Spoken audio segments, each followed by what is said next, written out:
नमस्कार किसान भाइयों कैसे हैं आप। आई होप अच्छे ही होंगे।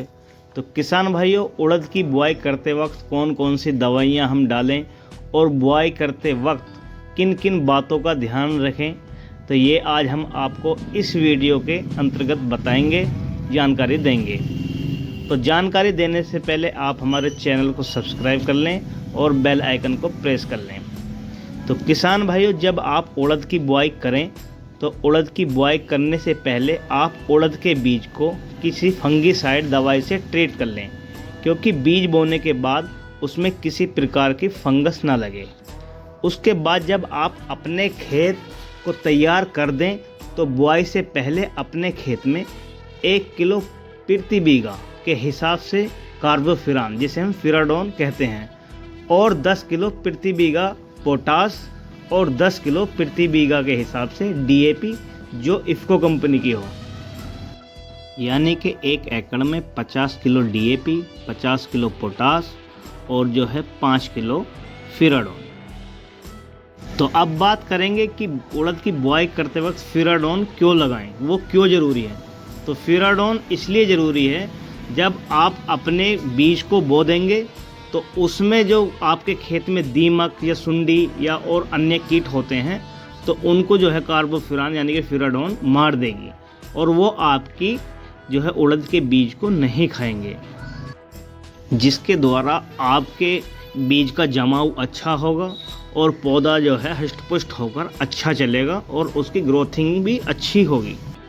तो किसान भाइयों, अब बात करते हैं कि उड़द की बुआई करते वक्त किन किन बातों का ध्यान रखना चाहिए। नंबर 1, उड़द के बीज की जो क्वालिटी या गुणवत्ता है वो अच्छी होनी चाहिए, यानी कि किसी अच्छी कंपनी का बीज हो और वो ट्रीट हुआ हो और वो पुरानी वर्ष का नहीं हो, नए वर्ष का हो। तो उसमें क्या होगा, उसमें जमाव अच्छा होगा और मजबूत पौधा होकर चलेगा। दूसरी बात, उड़द के बीज की खेत के हिसाब से मात्रा वो पूरी होनी चाहिए, ना ही बीज कम हो और ना ही ज़्यादा हो। अगर बीज आपका ज़्यादा है तो उसमें क्या होगा, उसमें पौधों की जो दूरी है वो कम हो जाएगी और पौधा विकास कम करेगा, मोटापा भी उसमें कम रहेगा और अनग्रोथ रहेगा पौधा, और उस पर जो फल है बाद में वो भी कम आएगा।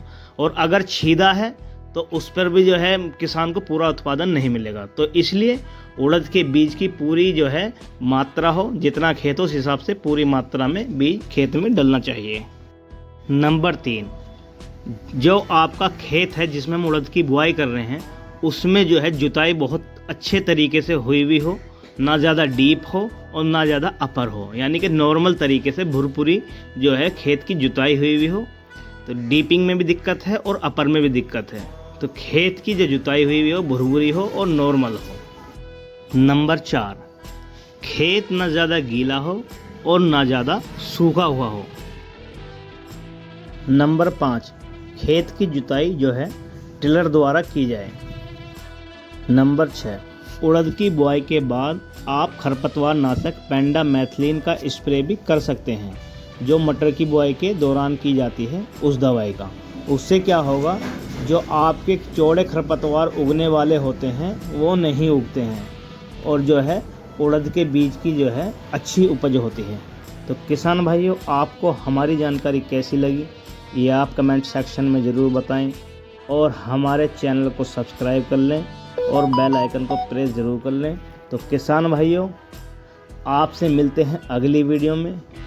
तो जब तक के लिए आप हमें आज्ञा दीजिए। नमस्कार।